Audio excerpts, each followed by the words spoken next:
Hi, this is Rick Straub again, talking about a second part of our Revelation series for the Sabbath School Quarterlies for the Church of God Seventh Day. It's entitled, Come Out of Her, My People. I think that you'll find it interesting. If you're watching this, you probably have already enjoyed, hopefully enjoyed, the first part of Revelation, chapters 1 through 11, that was talking about being the voice of Jesus to the world around us.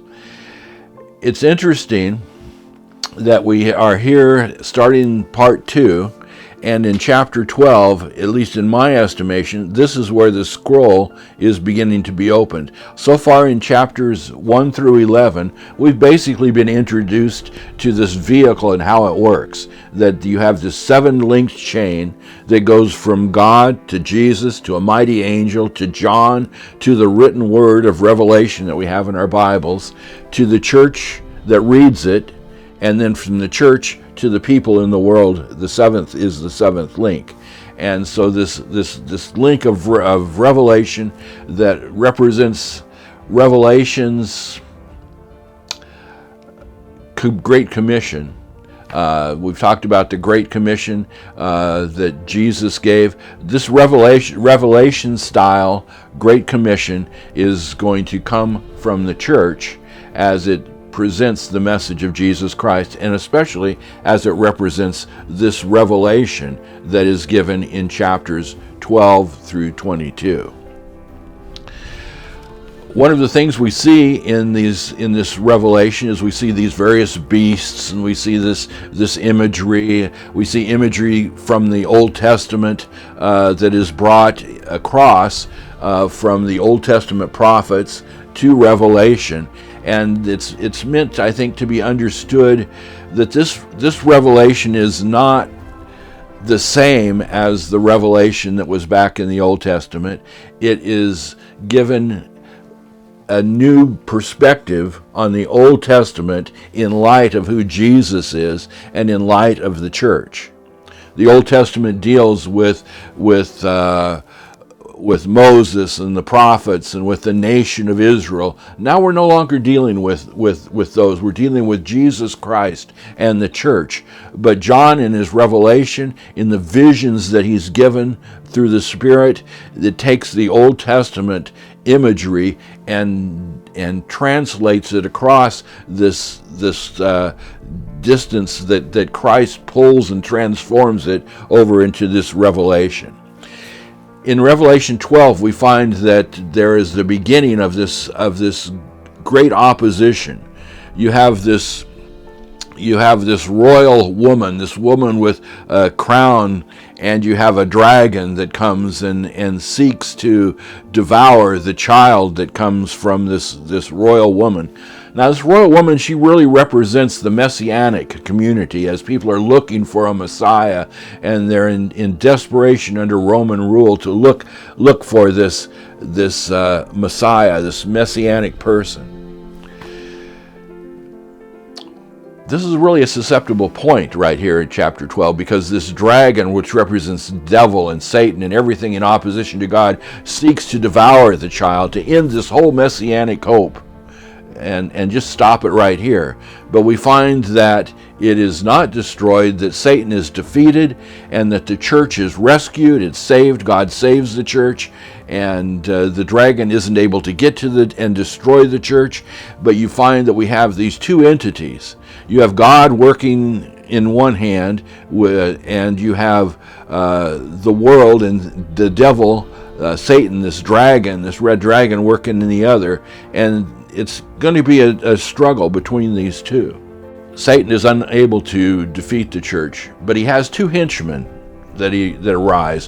One is a beast that arises from the sea. Another is a beast that arises from the earth. The first beast looks like the dragon, but it really represents human civilization as a whole.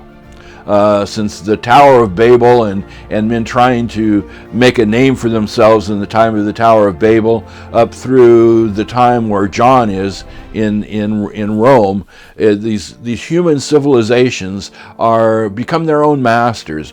They become the masters of humanity. They dictate where people go and what people do and what's right and what's wrong. And all of these stand in opposition to God and to what He asks for us to do. And so you have these two worlds. You have this beast that represented but from the sea that represents human civilizations. You have the beast from the earth that represents the philosophical and religious persuasions of this world. And you have these in opposition to God and His Christ. And what it sets up is that you have basically two kingdoms. You have the kingdom of God and you have the kingdom of this world. And all of this is demonstrated through various imagery in the chapters 12 and the following chapters. But the specific one that I want to most address in this introduction is that of Babylon. Babylon rides on the back of these beasts, on the back of this civilization. And in Rome, it's the Roman society, it's the people of the world, so to speak, versus those who follow the Lamb, and that would be the church. That would be this royal woman that is spoken of. And so you have basically this dualistic. There are two sides. There's the side of God and the side of Satan, and it's a difficult thing because there's so many people that are swept up by this world, that the world and the achievements of this world, the achievements of man, they're enticed to worship these achievements and to forget about God. And so you have all of these people, and God is talking about them in Revelation here, and he's talking about Babylon, that Babylon is going to end, and that these are the people that have the mark of the beast, that have the mark of this world's civilizations and humanity, who buy into everything that the world teaches that is in opposition to God. In talking about how Revelation is a new understanding of Old Testament prophecy and Old Testament events, I think we can look and see what Babylon is talked about as being a new Exodus. That is, in Revelation 18, we find that one of the verses talks about, "Come out of her, my people, so that you will not share in her sins, and so that you will not receive any of her plagues." That reminds us of this exodus that took place during the time of Moses, that you had these people and they were in bondage in Egypt, and God calls them out of bondage into this exodus.